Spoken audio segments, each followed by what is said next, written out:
Hello fellas, how are you all? Please subscribe because it's the only source of motivation for me, yes also your comments. Please do comment as much as you can. Now on to the story. It must be the hottest and darkest night in the summer. The Order of the Phoenix watched the house at a distance, even with the blood protection of Lily's Potter nay Evans' sacrifice. CE being harbored with help of her son young Harry. Within the house, the shadows seem to move and red eyes appear. The Muggles are unaware of the threat appearing from the darkness of night. In young Harry's bedroom, paws step out from the shadows and 5 big furry bodies circle the bed. Red eyes look down at the boy tossing and turning in his dreams. One creature steps forward and places a paw on the boy's sweaty forehead. His scrunched face dissipates and calms from the nightmares keeping him asleep. Making quick work, black tendrils spread from the bodies of the creatures and Harry's things are all packed up. Even the things from in the room where the Muggles are, 2 of the furry creatures place their paws on the foreheads. After a minute they leave and allow only the young boy, Dley to remember a boy named Harry that used to live with them. The Order members watching the house feels cold for a second and they look around for Dementors but see nothing. A howl in the distance marks the end of what mysteries are left for the wizarding world to follow. Harry awoke with chirping in his ear. His nose picks up fresh water and feels warmth covering his legs. Blinking awake he groans as aches fill his body. His uncle beating the last 2 nights don't help but there are more aches than necessary. Slowly lifting himself, he opens his eyes seeing bark in front of him. Turning his eyes he realizes he is in an alcove of a tree. Slipping slowly outside he glances around at the spring with fall leaves around him. Standing he sways a bit off balance, has he grown? Looking down himself he notices the buff forearm and large hands. He was skinny last time he checked. Walking to the spring, he looks at his reflection. Killing curse green eye on his left and a red eye on his right. Longer spiky hair and masculine features. You must not move so fast. He turns to see a pack of large wolves with red eyes. Their fur waves with wind that isn't blowing. He catches sight some black shadow tendril detaching from their bodies and disappearing. Shadows. The ritual took a huge toll on your body. What? Who are you? He goes to grab his wand but it isn't there. No need to be afraid my king. We are the Black Pack. We were magical bred and created by the Gaunt's ancestors to guard and protect the family before we were bound to the Black family. The word king is all that rang some bells in his head. King. Is this some weird nightmare Tom is showing him? You are the last descendant of Peverell and your lineage has Gaunt blood by transfusion and black blood by inheritance. Your godfather being Cyrus Dark enables you to have the ability to be our king. The wolves remain in their place as the largest of them speaks. Must be the Alpha. Gaunt blood by transfusion. How is that possible? Nobody told him anything about transfusions. Do wizards even do blood transfusions? The scar on your head has a fragment of Tom Riddle's soul inside which transfigured a bond of Orts onto your inheritance as you turn 16. This is crazy and too much information but deep inside Harry believes this is all true. A gut feeling that echoes strongly to believe in what these shadow wolves are saying. What ritual did you mean? Is that how I changed? He asked looking down at himself once more. He feels stronger and more powerful. In control of himself than always seeking help or feeling weak. Yes, the ritual was to remove the charms, potions and spells on you. The glamour most of all that kept you looking so damn scrawny like an Omega when your rank as a king. The sour CE of such terrible actions is wise elder. He has been meddling too much and you nearly died last night if we did not come to intervene. The sound of him dying so early has him lower himself to sit. He has been a lab rat to the old man. It makes sense. Everything these wolves are saying makes sense and he does not feel to argue. Thank you then for freeing me and not allowing me to die. The Alpha nods his head. So now what? You shift. At the exact time those 2 words are announced a ripping pain stabs his gut. Gritting his teeth and gasping his bones snap and shift, his muscles tense, pull like a sprain and move. Throwing himself back he groans and rolls on the ground as he grows into a huge wolf. Just laying there, as the pain dissipates, he is the same height as the Alpha. The wall. Vase bow their head with ears flattened and tails tucked. Your Majesty. Harry stands and feels alive. The arcane powers swirling in him cannot be described but as perfection. Straightening his ears and his back, he looks around him in a whole new light. He does feel like a king. Even with the boast which he would shy away from afterwards, he doesn't feel that need anymore. Must be one of the spell's or potions that made him so self-conscious. Now what are we to do now? He asks, unsure what to do. We have been looking for a place to settle but don't have any protection or security. Only the king can do that. Then let us find ourselves a home. Harry waits for the Alpha to take charge, but then a scent grabs his attention. Sniffing, he starts to follow the heavenly smell. Perhaps it is the place which they will have to settle, so Harry goes on to follow with the pack following him. 2-3 days travel and Harry is still following the scent, which he begins to think is a trick, but it isn't. Stopping as he catches sight of a figure ahead. "Hi, my king." She stands muzzling her head under his chin, which he purrs. "This isn't a safe place to be. Out in the open is never a good thing. Follow me. Oh tilde. Albus Potter is missing. The news is such a shock the headmaster and Order of the Phoenix choke on their own spit. Also the Durslys have forgotten about him. Someone erased their memories except for the Dudley lad, but we erased his memories as he cannot help us." Interlocking his fingers in front of his nose, Wise Elder ponders as to what has happened to the boy. He must not die in order to stop Riddle and kill him. Wise Elder is furious that Harry was able to slip by all their wards and everything. Sirius and Remus both were sad because they thought Harry would have gone to them for help if he was in any sort of trouble. The rest of the Order was mad that Harry would run away so carelessly. Dark Sorcerer has risen and is nearly gaining the upper hand in the war. They need Harry. We must send a search party or a tracking. He is still underage, which means we can find him. Arthur says, wanting to save the boy. It is gone. We tried even a Patronus charm to find the boy, but nothing. This is worrisome news. But how could he know how to remove such a spell? He doesn't know anything about our tabs on him. Molly says her piece. True, but there are still some things the boy can do to find out. Sirius says knowing a few ins and out to remove the trace. He did the same tricks when he went to the Potters. Sirius is right. He could have gotten frustrated and gone to get his records or something. Harry has some of James's traits of sneaking through tight security. Remus adds in, placing his hands on the table. But Harry still wouldn't have been able to get his records. He is not of age. Molly says, perhaps he got an adult to help him. Severus suggests, raising his eyebrows. Potter still would have been seen and the info would then be told to us, but he hasn't even taken a step in Gringotts for the past 2 weeks. Alistair growls out, look, all we really know is that Harry packed his things and ran off. Somehow his tracer disappeared or whatnot, so we just have to find him. That is all there is to it right now, is finding Harry. Arthur ends the argument. It won't be easy. Potter is very sly and would catch us the moment he gets intel or sense we are searching for him. Severus says, then how are we to find him and bring him back without him catching on to us? Ron asks, if you see him, stun him. Albus says after everyone looked to him for answers. Molly and the rest gasp at the sudden appearance of the headmaster. The other reason for the gasp is the order they have been given. They know Wise Elder will not be easy on Harry for leaving them in the dark to fend for themselves. Albus isn't that a bit out of hand. Harry will not trust us if we stun him. Remus breathes out aghast at the method to be used. We have to get him back and some extremes must be taken. Do your way of coaxing him, but if he doesn't oblige, then shoot him and knock him out before bringing him to Magical Academy. I will have a room ready to keep him there till he sees sense. Albus eases the tension, but the order is nothing but tenser with the orders given. Sirius bites his tongue knowing he won't be able to argue with the man. Albus has many strong actions that can destroy him if Sirius dares question. He knows how tight-knitted Albus has the order around him. He is no exception. The rest nod and the headmaster leaves, still with an air of anger around him. Sirius just hopes Harry is all right and not getting attacked and harmed. Remus, Sirius, is it possible to ask you two to track him with your animal forms?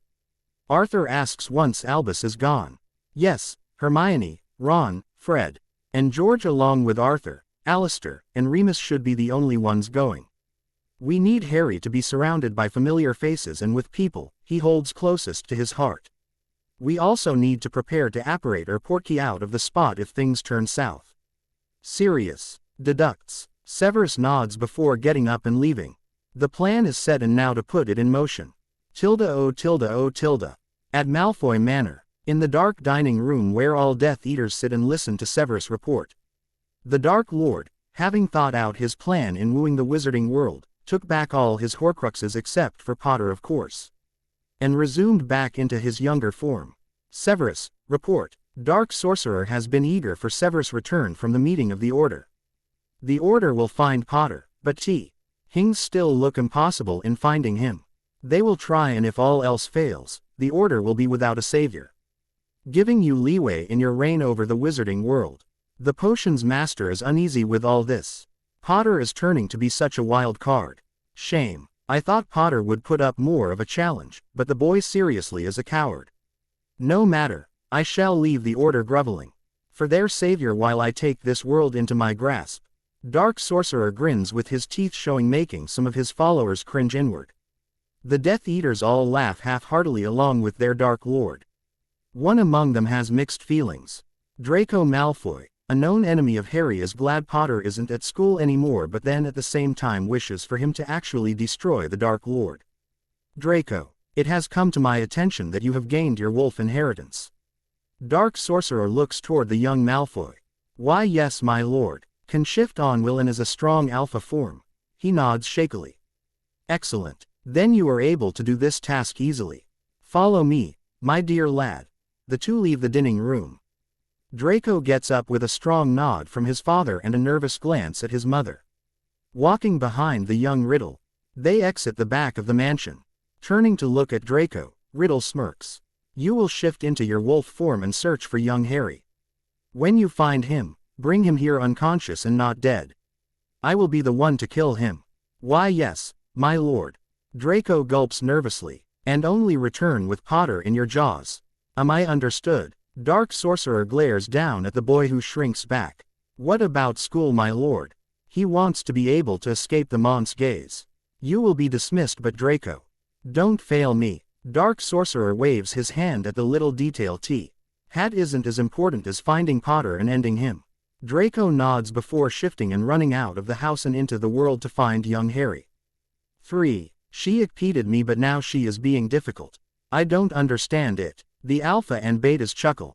Nods agreeing. Women are so complicated, but he just listens to the Alpha who has more experience. You're right, but I at least want to know her name. She hadn't said anything to him after they found this place. Allow me to talk to her. The Luna stands and walks over, easing the worry for Harry. Seem foolish, but if it gets some attention from the female, then fool he is. Before that he asks the Luna of what the conversation was about. She is playing hard to get because she doesn't know you well enough. She is also hesitant due to you being a spellcaster as well. Show her who you really are and your strengths, and maybe it will be enough to impress her. Luna tells him, easing his worries. Easier said than done. He never won in hard to get games from females. Harry was always terrified of women due to Hermione's bossy attitude. That Enchantress will always be scary. I can. Ascent turns his head and his shackles to raise up. Standing, he turns to the border, sniffing. Apples. Where has he smelt that before? Draco. Growling, he walks to the border and hide behind a tree, seeing a white alpha wolf walking while his blue eyes search. Harry growls once again and decides to see what Malfoy is doing here. Stepping out from the foliage, Malfoy looks up at him. He feels pure pride as he towers over Malfoy by 3 feet. Draco ears flatten, but he doesn't lower down. Malfoy, what are you doing here? His voice is thick and rumble with hiding anger. Whoa, Potter. Harry glares, sending forth some of his unlocked arcane powers. At his speed when Draco lowers down with ears bent back. I did not expect to see you here. Baring his teeth, he growls, surging more arcane powers. Malfoy shakes as he is forced to lower and submit. Malfoy may have alpha rank as his wolf, but no magical wolf can reject the alpha or challenge his authority. Please, Potter, I was sent here by the Dark Lord. Malfoy rolls on his back with front paws near his muzzle. Potter steps forward and looks down at Malfoy. Tell your Dark Lord to freak off and leave me the hell alone. The whimpering from Malfoy has him satisfied and he reins in his power. Get out of here. Stay with the pack. I am make sure that Wolf doesn't stick around. She licks his chin before turning and heading into the foliage. Filled with a sense of accomplishment, he turns and runs to follow after Malfoy. Growling when he finds the white wolf standing not too far. Malfoy whimpers, scrambling to pick up his paws, and runs forward. He gives chases and nips at Malfoy's side, pulling a yelp. I'm leaving. I'm going. Malfoy cries, filled with terror at the huge black wolf of Potter practically on him with fangs ready to slaughter him. Stopping before the open field, he watches Malfoy cross and go into the other woods. Huffing, he bellows out a loud roaring howl. Shifting, he runs, 2 fingers pressed together along his hand, and cuts himself. Using the blood, he begins to mark the grass in runes. A wave of red arcane powers spreads along the edge of the forest. A marking that if anyone crosses, he will know and can easily apprehend the intruders. Curling his fingers into a fist, he glares at the horizon. Nobody is going to control him nor capture him for a fight that he never wanted to be in the first place. Not going to her. The Luna asks him. I realize she likes space, and it is her that has to initiate the contact. She will come to me when she is ready. He lays back down near the Alpha and Betas, looking to see everyone is present and nobody is missing. 4. A full moon. The energy of such night flows through him and makes him want to explode in many pieces. Looking at the white circle in the sky, he takes a thanks. He jumps off her when her muzzle brushes lightly his groin. Groaning at the electricity up his spine, he lowers back down, for the cool water at the bank calms his own hormones. He looks over to see her amused eyes. Don't ever do that again, Minx. He grumbles at her, making a beautiful chime-filled laugh echo in his ears. Damn, he is enchanted. Couldn't help it. I like teasing. He glares at her, making her laugh again. He snaps at one wolf that tried sneaking at him. The wolf slips into the water at being caught. At least you know well enough to not abuse your great rank as king. You sound like you know what that is like. Obsessive and disgusting as he follows a spellcaster as a master. No wolf should have a spellcaster master. Who is this Alpha? Fenrir Greyback. The werewolf. Harry is startled by the news, but he hides it well. I heard of him. He is a werewolf, crazy and insane. Only wants bloodshed. Hermione description of the man last year summer clear in his head. Well, I wouldn't do that to you. Her blue eyes look at him. I know. I've watched how you act around the pack. You truly are a king. He lifts his head and puffs his chest in pride, inching closer till he is just beside her before continuing the conversation. So I didn't get your name. His hormones have cooled down, and so has she as the moon begins to lower. Kira. And yours. A group of wizards saw a white wolf and felt the signature arcane powers, being Draco Malfoy. They watched the wolf run like his tail was on fire. Looking across a field, they see a small glow in the air. A shield. It must be Harry. Hermione says. Harry doesn't know how to make a shield. Ron rolls his eyes at his friend. Well, we won't be able to pass that right now. Let us camp for the night and wait. Remus suggests, and they immediately begin setting up. The white wolf stopped far enough to take note of the group of wizards. He stopped due to remembering the Dark Lord's orders. If he goes back empty-handed, he will get killed. Draco may be somewhat of a coward, but he doesn't want to die. Laying down, he rests from the run and the still buzzing nerves from that blast of strong arcane powers. Harry must be a king of some kind to have that much power that felt like a rope is strangling him. Draco rests, watching the group huddle around a fire and eat. Licking his lips at the sight of food, he stands to go hunt. Snatching quickly a few rabbits, he licks his lips, thinking, Harry's friends doesn't stand a chance against a king beast like Harry. He doubts even the Dark Lord can fight that strong aura.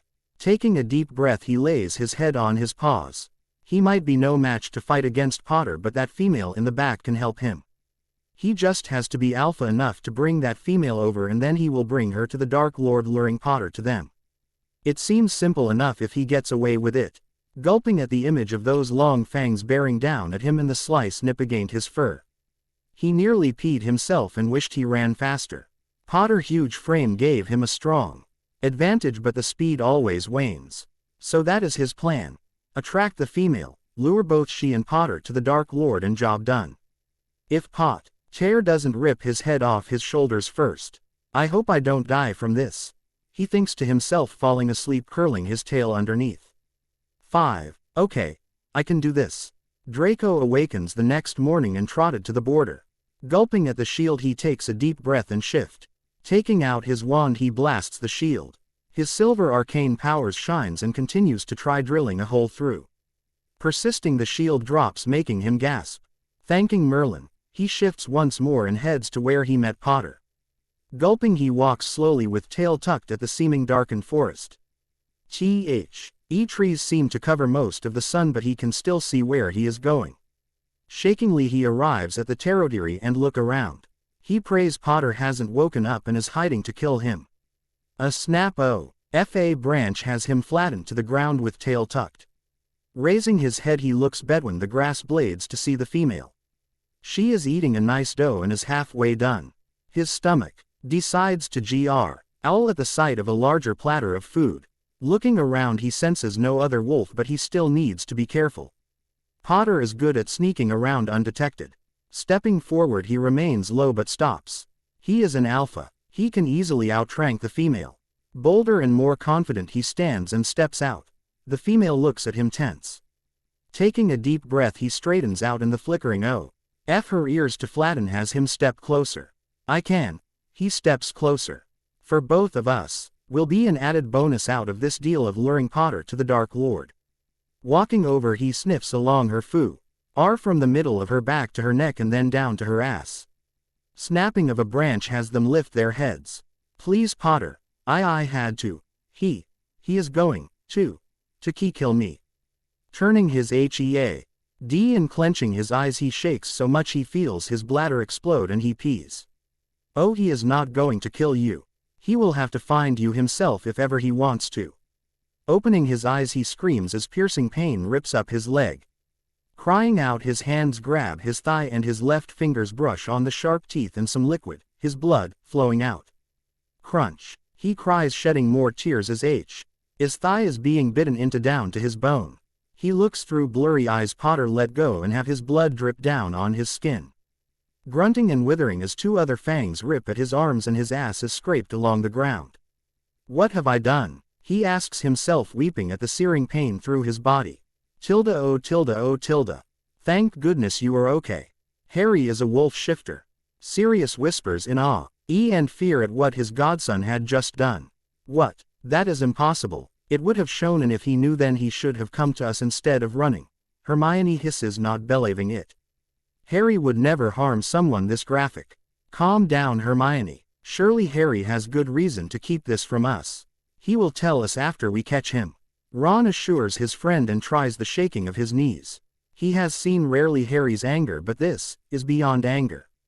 Going to kill us. Remus knows the sacred bond between mates as he shares on with Sirius. Harry would never harm his friends. RGE voices his opinion but has his wide eyes stuck on the huge wolf. Override his human mind and demand to protect the female. If we are to get him, we have to capture her too, to keep him in a cooperative spirit. Remus explains. Can't believe we are going to be doing this. Ron never expected to kidnap people. Well, what are we waiting for?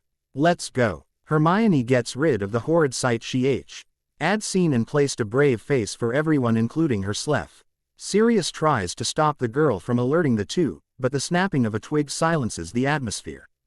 The black wolf's still glowing. Red eyes gaze at where the sound came from. They have been caught. Shit. Sirius curses. 6. Harry ears are alert and protectively steps over Kira. Nobody is claiming her this time. He will make sure of that. Their gaze moves along the bushes till they make out bushy hair. Lips pulling back, Harry begins to growl at the intruder. Who is there? Kira asks, looking up at him. I don't know, but I am not in the mood for the game they are playing at. He growls, tense than ever. Barking at the predators from behind the bush, Harry awaits to see who dares come onto his territory. Oh tilde. Sirius wisp. RS for the group to slowly approach Harry. Louder growls rumble out of the male muzzle as slightly familiar people come forth. Harry's memory from when he was human has long been fuzzy with being a wolf for so long, but the sense he picks up from them push all his human memories forward. The Dursleys, what wise elder has done? what the world wants him to do. Harry is not happy. Harry, don't you recognize us? It is me, Sirius. Your godfather. Sirius. Harry, calm down. It's your friends. Remember, Hermione, Ron, Fred, George, Remus, and Sirius. Remember your friends from Magical Academy, the School of Witchcraft and Wizardry. Remus explains, unsure if Harry remembers them. Harry growls and widens his jaw, showing his fangs that are longing to kill anyone that gets close to him. Kira's ears flatten and a whimper sounds in everyone's ears. Harry, Hermione steps forward with an annoyed tone. Doesn't let off even for a second. Harry's body straightens and he pushes forth his power. Kira, tail lowered back down and curled around her frame, sinking deeper into the ground, afraid of these strangers that seem to know Harry. I do know them, but they aren't friends anymore. I never felt so free. And nobody is going to take me away from you. He snarls at the group. His instincts are screaming to leap at their throats no matter who they are. Hadrian, we are surrounded. We need to call the pack. He glances down to Kira and then behind them. The huge body of Alastor Moody has him lower and prepare to kill them if they move one step. Call them. I will keep an eye on these people. Harry lays some of his king aura around Kira to help call the pack as a command and suggestion. Kira hot tongue licks Harry's muzzle, which he purrs at, before lifting her head, and a thundering howl roars among the trees, bushes, soil, and the entire place. The queen roar widens Sirius's eyes and fear begins to seep in. He recognizes that Howl and he now regrets coming here. They are in deep shit right now. So, they are just wolves. Hermione scoffs, not knowing why the information is relevant. She never read of such things. Deep monstrous growl echoes around the woods they stand in. Red eyes and flashing canines show themselves. Ron and the rest gaze around with slight fear in their eyes. Ron pulls Hermione's sweater sleeve, and she sees why. 14 feet tall pitch black wolves stand around them. 2 are standing right over Mad Eye, who froze on impact when the female noticed him. Mad Eye can feel the warmth of their bodies behind him and smell their foul breath as they growl in his ears. They have their own inner arcane powers to block every strong spell known to beast and man. They cannot be killed or stopped. And anyone that is titled king controls them and are. Now Harry is the one commanding them. Everyone, take a step back. Sirius inside shake and tremble as he speaks softly to the group. She looks up at him and licks high muzzle, calming him in more ways than possible. Go back to the territory. I'll follow after you. Stepping off of her, she stands and nods her head. Turning, Harry watches her leave. Glancing back, he looks at everyone before letting out another last growl. Harry, Hermione speaks up but is abruptly cut off by growls of the entire pack. Sirius reaches over and pulls the girl back, tense. Knowing just what these beasts can do, Sirius will not wish to fight them. He does not wish for more people to die from the pack. Let's go. Tonight we at least see what Harry looks like and that he is safe. He convinces everyone to leave. The group is reluctant at first to move. Only when Remus uses his own arms to push the rest off, do they leave. They apparated away knowing what they are faced with. A protective and strong wolf that was once young Harry. 7. It has been a tiring day for everyone. To find out that their savior is a wolf king to a Dangrouse pack is shocking. More shocking is the display of violence on Draco Malfoy that the Order witnessed. Where did Malfoy get dragged off to? Wise Elder asks. Worried, the Dark Lord is already seeking to gain Harry on his side. We don't know. With that huge bite and without any treatment, I fear Malfoy might turn into kibble for them. Alastor says, frowning. He had seen many horrors from dark arcane powers, but none prepared him for a once innocent boy, a warrior, to become a monster. What about the pack? Molly asks, concerned for her family. Wait. Hermione, mind already spinning, shot up with a knowing gleam in her eye. They have Dementor's blood, yes. Yeah, so their weakness must be the Patronus charm. Everyone head lifts at the awe-inspiring idea. Hope fills them at the easy solution to get rid of the pack. Yeah, but they are also part werewolf, which gives them somewhat immunity to the charm. Not to mention, if Harry is king, then he might be told of a protective charm to keep any of our light arcane powers from harming his pack. Sirius also thought of the charm when he met Lily and James. But we can certainly try. After all, Harry is not that powerful. Ron encourages the group even with the defeated loss of hope with the ill news. We can't underestimate them. Remus gives a pointed look. Harry sure have flaws, but the pack has lived centuries. They will teach Harry anything and everything to keep the pack survival. You said there was a female. Wise elder quips in thinking out loud. Yeah, but they aren't mated if Malfoy was brave enough to almost shove himself inside her. George pipes in grinning. His farther pointed glare has his grin falter. One weakness of Harry is he will do anything for those he loves. That includes the female. Capture her by any means and bring her here. It will lure Harry to us. The pack will be on their side, which means Tom is at the loss. Albus, it is now extremely dangerous. Harry nearly bit Ms. Granger's head off for taking a step toward him.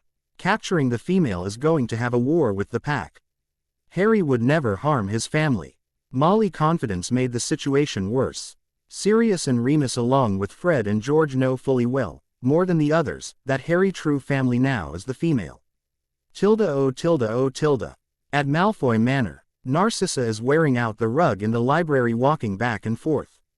Draco has been gone far too long. He either has been cat-pured, killed, or Merlin knows what. The doors open and walks in the Dark Lord. You called for me. Dark Sorcerer doesn't like being summoned by a worrying woman, but she is great in the dark arts, so he decided to entertain both of them by arriving at her call. Draco has been gone too long. What if he doesn't find Potter? I can't have him get hurt or something. He is just a boy. Narcissa's mother instincts are screaming at her to do something. It is a big world. He has time. Seeing the worry and stress the situation is doing in the woman's eyes, he sighs annoyed. If he doesn't return by this weekend, then I will have some other Death Eaters track him and bring him back. Thank you. The relief is plain for both of them to hear. He nods and turns back around. Returning to his room, he rubs his eyes, tired by the stress of a woman.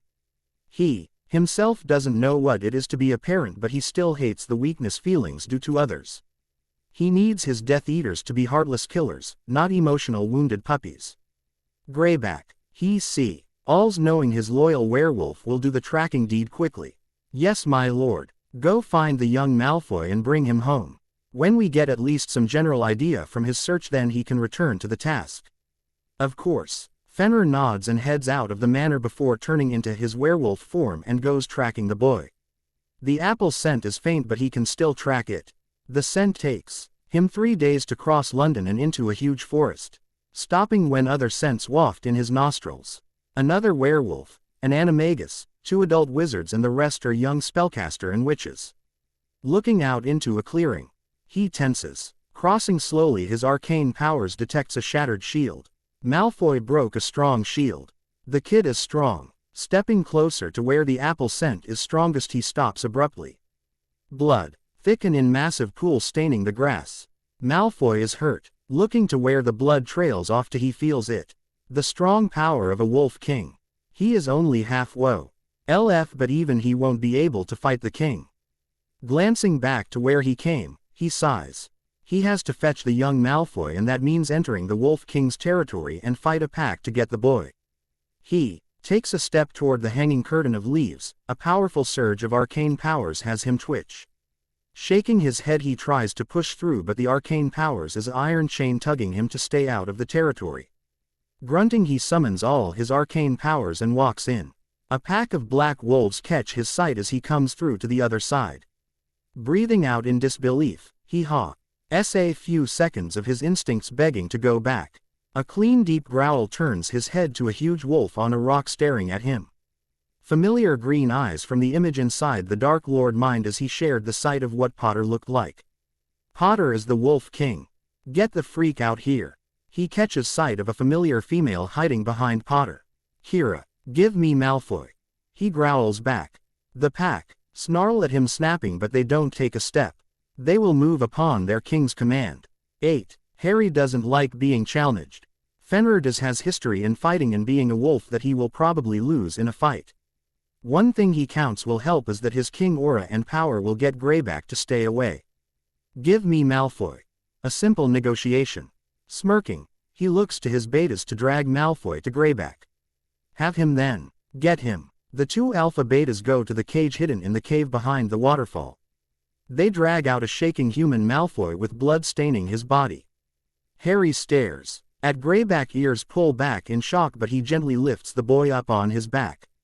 Growling in warning, Fenrir nods and leaves the territory. Hey, I won't have him take you. Reassuring her, she snaps out of her thoughts and nuzzles his head under his chin. Thank you. Purring, Harry dismissed the pack and led Kira to the waterfall. She lays down and curls up, followed by him. Licking her head affectionately, she falls asleep soon enough. Just one thing he has to do is find a way to disappear. Wise Elder wants him to fight Tom while Tom wants him to die. He growls and lays his head down. It is causing a big headache having to be in the middle between two wizards who will toss him to the side dead or alive. Standing, Harry goes to the Alpha. We need to disappear. I am not doing this fight and shoving my aura around again. The Alpha stands as Harry talks to him. Well, there is the Dementors you can command. The Threstles. Any creature of death is on your side since you are the master of death. Still not enough. We need traps or something. The Weasley twins would have great ideas. If only they weren't loyal to the old man. Here is a secret of the clan, my liege. Some of us are wizards that chose to go through the process of becoming a black wolf. That is interesting news. How? Dead by a claw to the throat before being revived and transformed by the blood of the Black King. Nay. Veer heard of this, but Harry would do anything to have a way to keep the pack safe. That could work, but the Weasley twins are on the light side. Is there nobody that can lure twins alone? You also have Magical Academy. No. I am not going to that trap. Wise Elder would capture me instantly. What about the Black Cave? It is where the very first Black Wolf was bred and born. We haven't one there, but perhaps there is something you can see for yourself that may help. The Luna gets up, telling them. Where is this cave? Harry finds his King Wolf inside, pushing to run to the cave. You will have to travel by shadow to reach it. The Luna sits down. Then first thing is to teach me to travel by shadow. Harry will do anything to remain free. Tilda oh tilda oh tilda. A shrill scream of terror. Tears spring to both Lucius and Narcissa as they see Greyback carry and bleeding near-death Draco back home.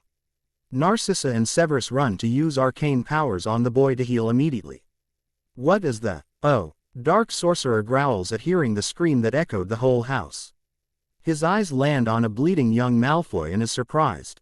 He has never seen such wounds before and he looked starved. Greyback, explain this. Young Harry is the Black King. Narcissa freezes in her rush to heal her son in shock.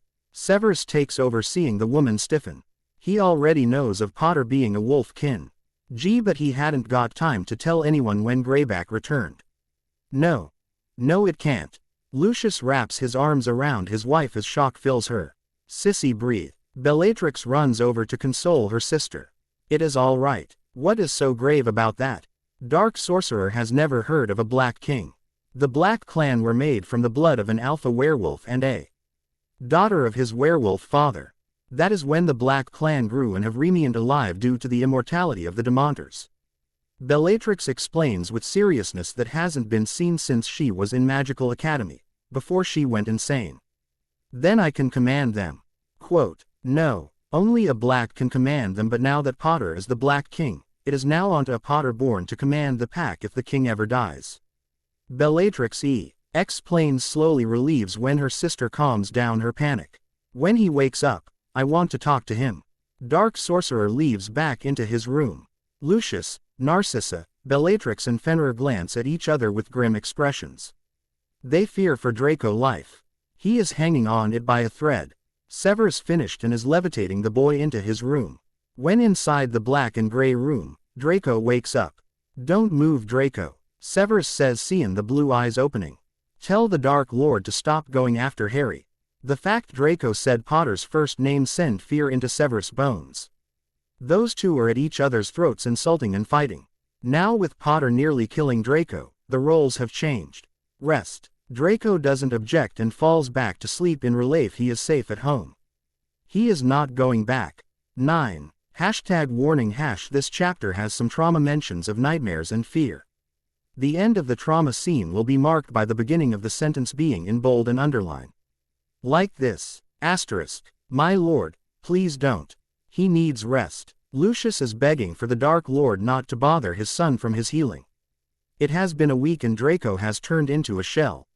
He curls in on himself and lynches when the wind howls outside when rainstorms appear. Lucius would have thought his son went to Azkaban for a month and just returned. Considering the Black Clan are with Dementor blood, if those creatures have blood, Draco could be influenced to the cold and sorrow a Dementor carries. I gave him enough time. Do not disturb. The door is slammed into Lucius' face and he whimpers inwardly, afraid for his son. He may be a proud Malfoy, but this situation changed a lot. Narcissa is now crying to sleep every night, afraid for Draco. She screams in her bed, having nightmares that Potter comes into their house and the wolves kill everyone. All he could possibly do is comfort his wife and hope his son comes through the hell those wolves have done to him. Revenge was the first thing on his mind, but he knows, due to his wife and Fenrir explanation of the Black Clan, that it will be futile attempt and suicide of going for the kill recklessly. So now he just watches over his son, hoping he pulls through. Hopefully the Dark Lord won't worsen the trauma with this talk. In Draco's chambers, Dark Sorcerer looks to find nobody on the bed. Looking around the room, he catches sight of blonde hair near the corner of the room. Walking over, he did not expect to see the boy shaking with arms around him and eyes staring at the thunderstorm outside. Wild and alert with ultimate fear. Draco. His voice receives those fear-filled eyes to flicker to him. He would grin at such a face, but the terror, it wasn't something he has ever seen. Tell me what happened. I made such a mistake. The boy Kess and Dark Sorcerer grows agitated by how pathetic Draco is. Just as a coward as his father is. I should have ran.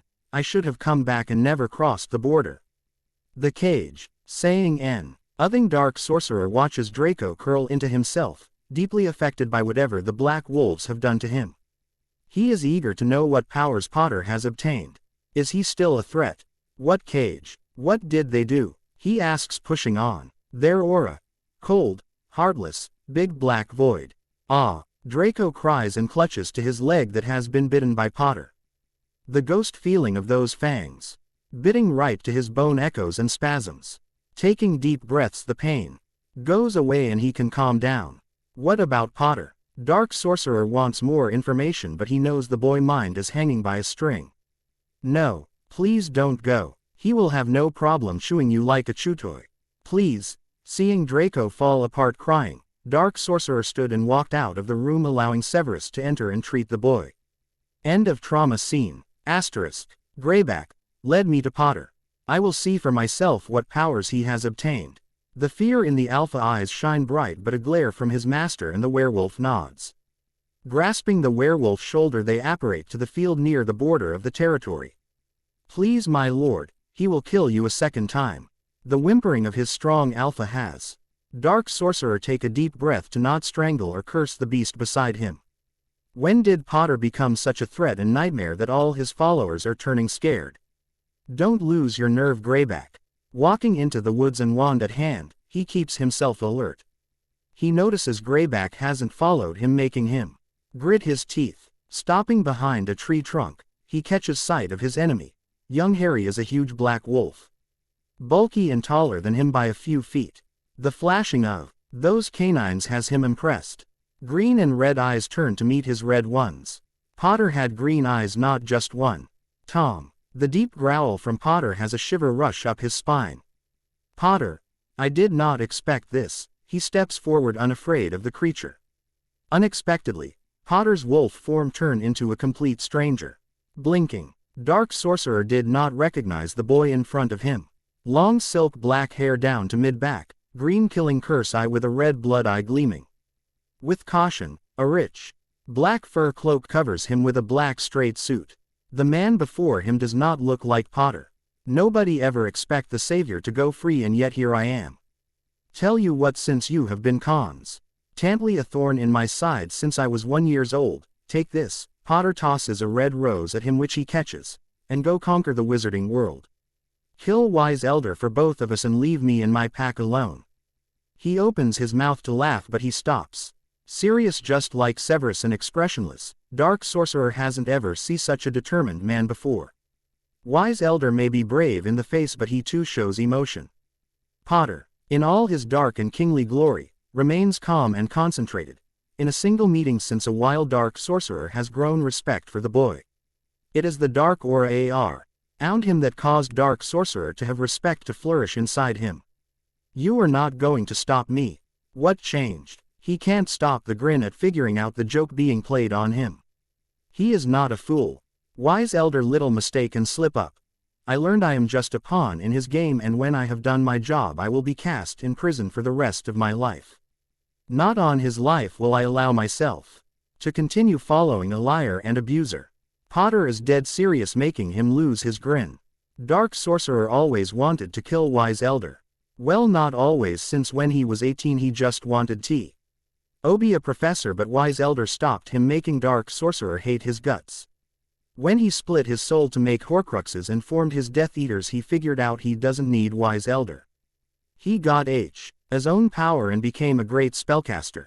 Then that old fool started to meddle in his business, trying to stop him from being a Dark Lord and saying he turned bad and he doesn't know how it came to be. That man ignored him and even sent him to that pathetic Muggle orphanage which he wished to never return to. The negligence of the old spellcaster grew his hatred and hunger for his death. He made it a goal of his to kill him, but this boy, Potter, stood in his way and so marked him. Now here lies his enemy that blocked Wise Elder, and due to this change of being part of the Black Clan, his only enemy. Wise Elder is finally on a clean Stria GT path. All thanks to Potter changing his loyalties. The biggest question is why he decides to ask after killing the old fool. Very well. He apparates back to Malfoy Manor, not seeing the evil gleam of Mikey shine in Harry's eyes or the wicked smirk across his face. Game, set, and match. Tom Riddle. That night, Dark Sorcerer lays down to rest with excitement keeping him awake. He can finally kill the old fool and purge the wizarding world from those filthy muggles. Glancing to the rose he decided to keep as a lasting memory of the feud between him and Potter being at an end. Closing his eyes, he does not see the flower be set on fire nor the ashes turn into black smoke that flows into the Dark Lord's nose.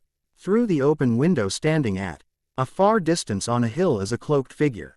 An amused evil smirk etched on their face as the rose forgoes its arcane powers. How can the Dark Lord claim the wizarding world when half of his mind is shrouded in a haze of wanting serve a certain raven? Turning, the figure transforms into a black shadow and flies off, like the Death Eaters do, to Magical Academy Forbidden Forest. You're next, old man. Flashing green and red eyes, young Harry goes back into the shadows through the darkness of the forest back to his pack. 10. Panic is ensuing already. Multiple Muggle villages and towns are cast in destruction and chaos. Dark Sorcerer is gaining a lot of ground with his purging of Muggles. The Light Order and Ministry are trying to clean the mess and catch some of the Death Eaters, but they end up with no success. They need young Harry. Sitting on London Big Ben, Harry himself watches Muggles go through their daily lives.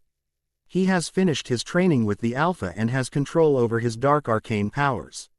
Necromancy being one of them, but he won't use the ability unless he is in dire need to use it. The sound of the swooshing of apparition behind him has him flick his wrist and summon his wand in his hand. Harry, my boy, I was so worried. Wise Elder. He remains seated but has his shadow arcane powers swirl inside. Any arcane powers that Wise Elder will cast will go right through him, as nobody can capture a shadow. We have been looking for you everywhere. Glad you are all right. Come now, my boy, we must get back to safety before Dark Sorcerer finds you. Harry remains quiet, looking out into the city. Sighing, he turns his head to the side and sees a few cloaked figures on the building beside them. Dark Sorcerer followers have arrived, and with the tallest figure, Dark Sorcerer himself is here. Turning back to face forward, he stands and turns to face his abuser. Harry, what is it, my dear boy? Breathing out to calm his irritated nerves at being called the old man's boy. He would want to go under the Cruciatus curse 1,000 times than be a part of the man's blood. I am not your boy. I would slit my own throat if I ever would have any part of your blood. Openin. Gee, his eyes, he watches Wise Elder eyes widen at the two different colors. Harry, Dark Sorcerer has gotten to you, didn't he? Despair is clear in the old man's eyes and voice. Harry glares at him, being so damn stupid. He didn't. But you certainly did. I know about the potions. Charms, spells and every goddamn thing you did to me to become your loyal puppet. Harry feels all his anger arise in He cannot control the tears that threaten to spill. He is hurt more than anything that all his life he was simply used. It is like he didn't even have a real life. It wasn't if everything was a potion to control him. I am telling you right now. Leave me and my pack alone and deal with Tom Riddle yourself like the great Albus Wise Elder you believe you are. I am done. Turning into a shadow he leaves and head back to his pack. During the flight he allows the tears to fall to get rid of the painful ache in his heart. He trusted the man, or at least thought he trusted him, but all it was is manipulation. Going into the forest he lands crouched on one knee. Taking a deep breath, he stands once all the tears have left his eyes. Turning into his wolf form he favors nowadays, he walks in the territory. Stopping abruptly when seeing the pack all in disarray and some are laying on their side with wounds. What happened? He asks, walking to the alpha tending to one of his betas. I am sorry my liege, but they were quick. They snatched her before we can attack. Sniffing around he catches the smell of ash from Moody, wet dog from Remus, and warm cooked pancakes from Arthur Weasley. The last scent he catches is raspberries and pine. Tilda oh tilde oh tilde. The room silences in a mix of expressions. Shock, anger, and disbelief sweep across the room. Next is a small uproar with Sirius, Remus, and Hermione along with the rest of the Gryffindor students. The clear message in the air read, "Are you crazy? Hagrid is right. Such dangerous creatures cannot be taken lightly. Their defense is stronger than what we have seen in the woods. Killing the female means war with wolves that cannot die. Do you really think that is a smart move to make?" Alistair strokes gently the scratch mark on his arm from the struggle of the female. She put up a good fight, but they were able to subdue her. Then we have them bind their loyalty to us. Harry will do anything for the one he loves, and we have to make sure Tom doesn't get to that idea first. Wise Elder is serious in getting Harry and a powerful unkillable pack on his side. Remus and the rest nod, agreeing with the dog that has a lot more knowledge about the pack which is dedicated loyalty to. Very well, but only a week. We cannot allow Tom to grow more than he has now. We will not lose to him nor Harry. Albus sighs, agreeing, seeing how the Order is still with faith. Harry is good and loves them. The meeting ends with Albus walking off. In the corner of the room in a cage is a brown wolf laying on her side, watching with fear. Will Harry be able to find her? 11. Is there a way to win the young Potter favor? Dark Sorcerer has gathered his followers. He has spent sleepless nights with nightmares of wanting to be a follower and beta of Potter. Why is he getting these nightmares? Narcissa intakes another deep breath and Greyback grunts, cursing. Everyone gazes at them in question for their reactions. It can be possible, but it is the female that must show interest in the friendship. If she rejects Draco, or if Draco moves the wrong way, Harry will be the one to instantly kill him. Not to mention Draco will be surrounded by the Black Pack warriors, watching for the simple growl or twitch to kill Draco if he so much as breath the wrong way. My lord, please don't. Narcissa answers for her boy. My lord, Severus pipes in. I am afraid that will difficult. The female got captured already by Wise Elder. Greyback says, leaning back in his chair. Offend the king and queen of the pack, you offend the entire clan, and they are not remorseful. Why won't even remember or give a second thought to the bloody bodies they tear into. The Order are just twigs that they snap. Draco and the rest of the Death Eaters gulp at the description of the wolf's strength. The ultimate killing machines are commanded by a boy that has no trust in anyone. Dark Sorcerer nods, agreeing that Potter is doing the murdering job for him, but still some sense of pride turns inside him. He wanted to have the privilege in killing that old man. Then the wave of submission goes over him and he sighs heavily that his body is accepting the facts of Potter doing the task killing his enemy, allowing him to lean back and relax. Then remembering what Potter said on the Big Ben with the old man, how he got used with charms and spells, has him question the boy. Was he true? Why an enemy if it wasn't the boy's choice? Dismissing the Death Eaters, he walks out of the manor and transports himself to the forest. Instantly he is surrounded by the large beasts with red eyes. Chair walks through with a tight-knit expression. The pure rage in those eyes has his insides quiver and knees shake to kneel. Dark Sorcerer doesn't bow to anyone. What do you want? I thought I told you to leave. The quipped tone has Dark Sorcerer take a step back. I just want to ask a few questions. I mean no harm or ill will. He tells the truth, not wanting to deal with the wolves. When did you know you were used by the old man? That is the biggest question. He wants to satisfy his curiosity. Just a few months ago. Why? The narrow eyes shows he has less time than he thought. Would that mean if you weren't used, things could have been different for us? He tried killing a child due to manipulations of the old man. He is just as used as this boy here. An unspoken understanding runs through him. Those narrow eyes lessen with understanding. I believe so. What is going on now, Riddle? Going soft on me. The word, soft, has him grow annoyed, but he doesn't act on his emotions. Of course not, Potter. All I needed to hear was the truth, as it seems we both got manipulated. If you are thinking of unifying the groups, then you are wrong. I don't need your cowardly followers, nor do I need you.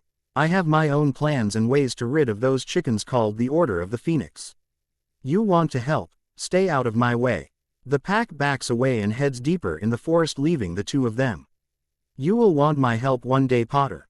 They both know it, as they are alike in some ways. Unified by their history. One day, but it certainly won't be today. Potter turns his back on him and his fingers twitch with habit of wanting to strike at his enemy when their guard is down. He stops himself and apparates away.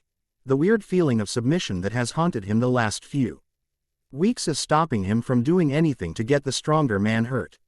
What is going on with him? Tilda, oh Tilda, oh Tilda. What shall we do, my liege? The Alpha asks, now that all of them are healed from the Patronus and light arcane powers that were forced down on them. The Alpha explained how they got wounded, and it was the Patronus charm and the Lumos spell. Both combined can be a weapon to harm them due to the. They know we are fragile to the Lumos and Patronus charms, but Wise Elder will want us to be loyal to him, not dead, which means they would only wound us but not kill us. That old man is smart, he must give him that compliment. So how are we to get back our queen? That is the biggest question and concern. Harry wonders about who can easily turn on the old man.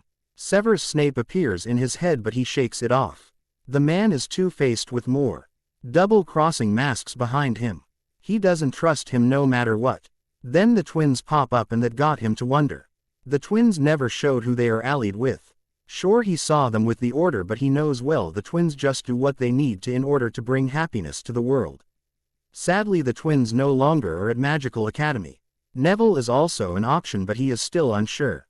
The boy may have bravery deep inside, but he also likes following the rules. Yet he remained loyal and kind to him over the years. Never hated him like the rest of the school thought he was turning dark. I think I have someone that can help. 12. This is a bad idea. Neville mutters, pacing. Neville, you have been loyal to me since the beginning. You can do this. Harry sits on the boy's bed in Neville's room. But I am not good at sneaking around. Why not go with Ron or Hermione? Neville fiddles with his fingers, nervous that Harry is asking him of this big task. What if I am caught? I am no good at legimancy. Harry thought of that, which is why you will have my venom for a day. Neville's head shot up in surprise, even with Harry not liking the idea. Snake venom. Harry can't stop rolling his eyes at the instant idea that he is a snake. No, wolf venom. The exact venom that Greyback used to turn any normal person into a werewolf. Only my venom can turn you into a black pack wolf for a certain amount of time. Perk of being king of an immortal pack. Harry tells Neville. The Alpha instructed him of the powers he has as king. The Specia L venom that he can use to turn anyone into a black wolf. There are side effects that the Muggle or Wizard's blood might not accept, but Harry doesn't want to worry Neville too much. He will be fine. After all, he is using a small dose that won't cause harm, unlike if he had to use a larger dose that bring those side effects. Neville's grandmother nearly deafened him with her screeching if he had not knocked her out, but the spell will wear off soon, so he better get Neville on board and fast. Looking back at Neville, he watches him fiddle his fingers some more before he nods. I'll do it. Harry Alwasi could count on him. Standing from the bed, he grabs Neville's shoulders. Squeezing in reassurance, Neville tilts his head, gulping in nervousness, and Harry opens his mouth as his fangs lengthen. Another confirmed squeeze in warning that he is going to act, and he bites. Neville whimpers but Harry holds him firm, injecting the arcane powers, allowing Neville to have the Black Pack power. Pulling out and licking the blood from dripping, he seals the wound. Easy. You will feel a little woozy.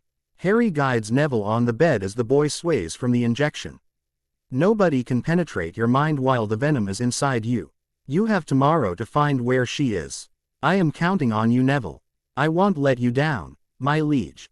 Neville's eyes glowed gold before he falls back into his bed asleep. Hearing the woman stir, Harry disappears from Neville's home and stands back in the forest. Putting his hands on his knees, he takes a deep breath. Doing a very far teleportation like that drains him of his arcane powers. It takes 5 minutes before he can stand straight again. Is he ready? Alpha walks up to him. He begins to walk to the territory when he catches a glimmer of white. Snapping his head, he sees Draco Wolf disappearing from the clearing. Seems he still has some Death Eaters to deal with. Growling in annoyance, he turns in his wolf form. I'll be right back. He disappears and appears right in front of Draco. Malfoy skids on the grass, stopping just before they can collide as Harry stands with a straight spine and ears up. Back so soon, Malfoy. Potter. Look, he catches it. The Hifty eyes an aura to try and dominate him. Riddle must have sent him. So you want to play, huh? Snarling, he lets his full power charge out with a step forward. Draco goes down instantly on his back, whimpering and crying. He doesn't even fight against the surge of power. Not that he can. Any wolf in front of a king must submit. Even his godfather would have to roll on his back if he sent forth his full power like this. Staring down at Malfoy, a thought crosses his mind. Draco has already been in the territory and he has natural black blood due to his mother's side. He can join and be a beta if Malfoy can follow his command. I think it is time you got a change in life. Snapping down at his neck, he growls and marks Malfoy as an Omega of the Black Pack. Can be a stupid move, but time will tell. If Malfoy decides to betray the pack, he turns to ashes.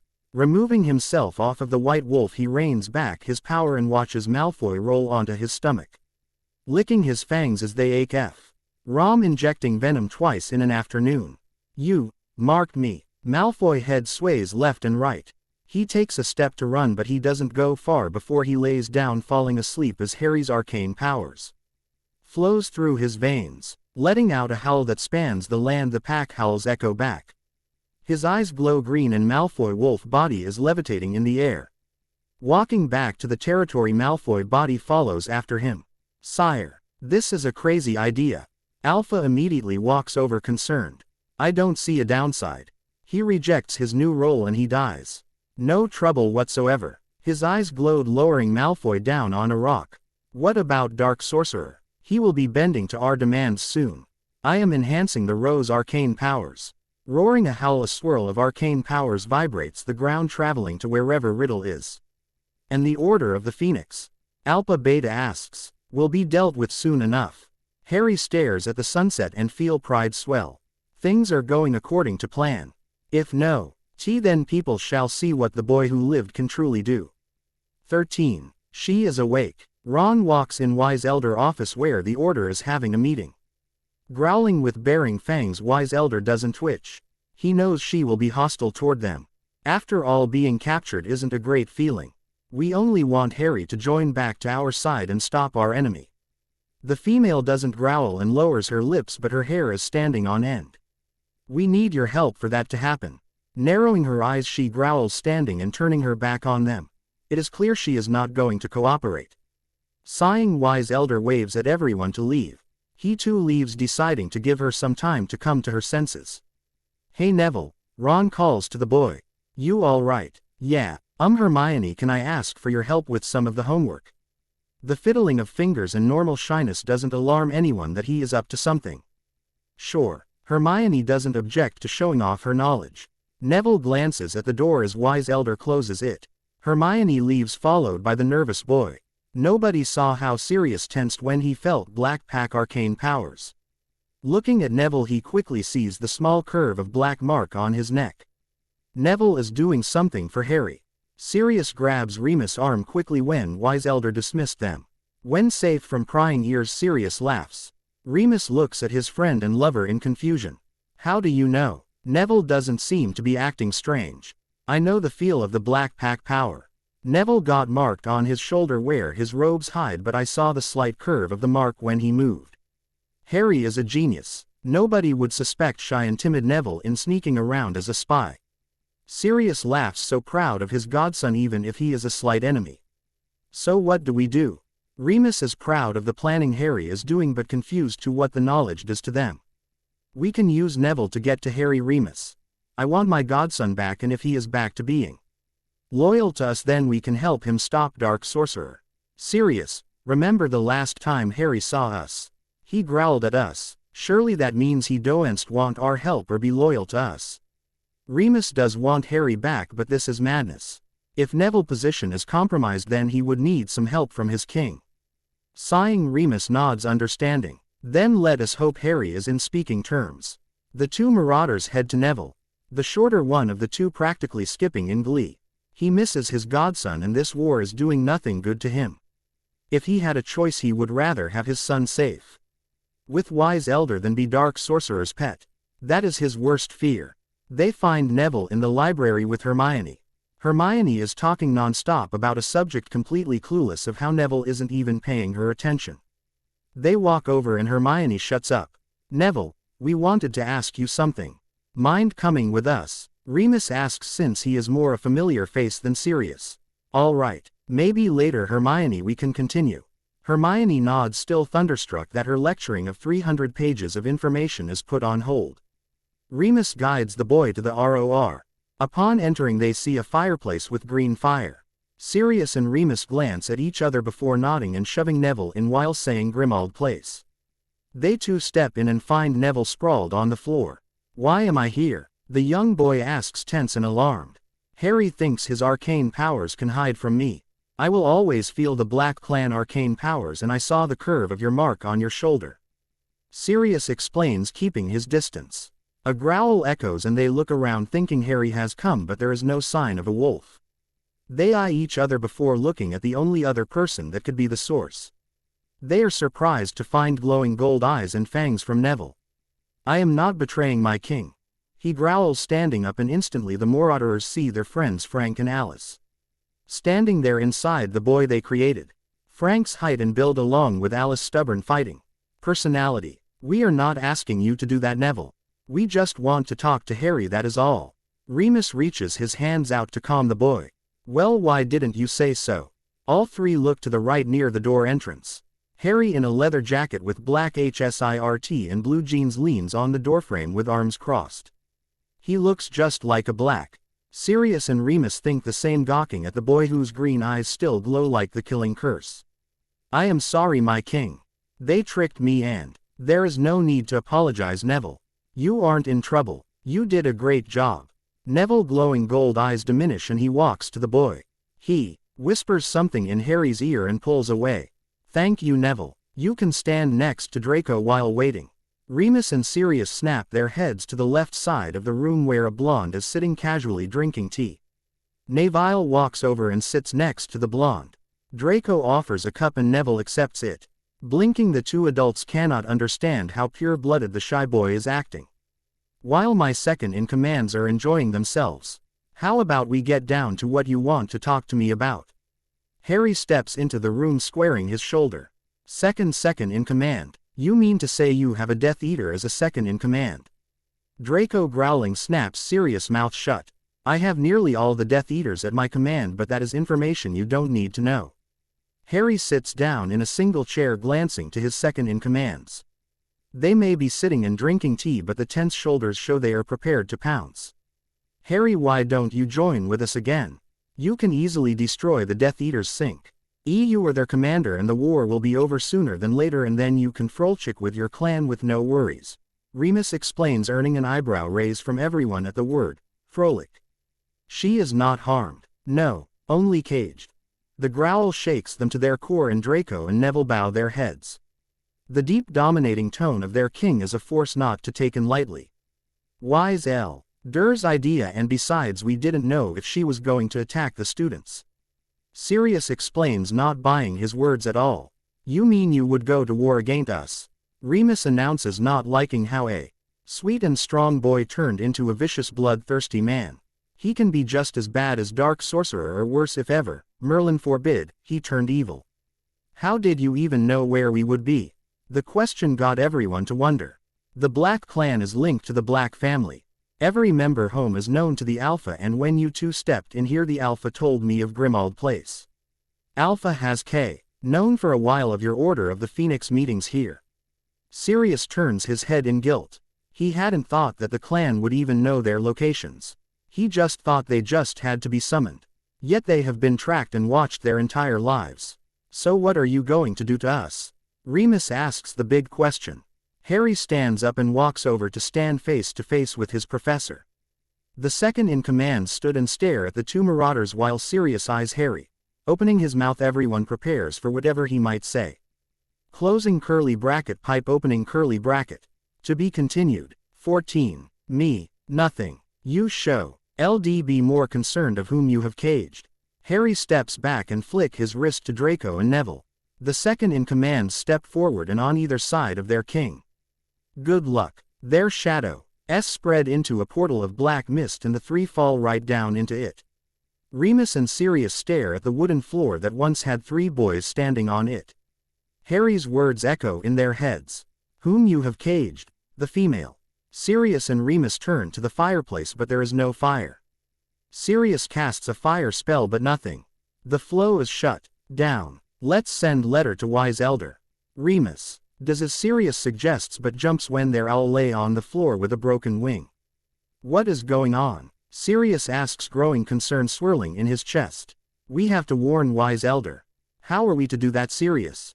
Remus asks, looking at the walls around them. We can take brooms. The only time we can is at night. By then the female might just act and kill everyone. Sirius runs his hand through his hair, stressed. What about Apar? We can't. Apparition is blocked to all except wise elder. Remus reminds his partner. Then we get out here. They head to the door. The hell? Where there once was a door is only a wall with his mother's portrait facing them with the black veil over her frame. Sirius shakes with a cold chill running down his spine. They are trapped. Unless they decide to jump off the roof, which is suicide. There is no other exit. Now what are we going to do? Remus asks, feeling his heart race and hands grow clammy. They are stuck. We blast the door. That will gain the Muggles' attention. Remus. The chaos speaks with sense of reason. Then what do you suggest we do, Remus? We are the only ones who know what Harry is planning in. SSSH. Remus raises his hand, hearing something. Don't shush me. Sirius, be quiet. I heard something. He turns to listen closely. Must be creature. A growl stops Sirius' rant and the adults freeze. Please tell me that was one of our stomachs. Growl. Remus looks at Sirius' wide eyes and he silently pulls out his wand. Walking to where they heard the noise, they prepare to face whatever is in the house.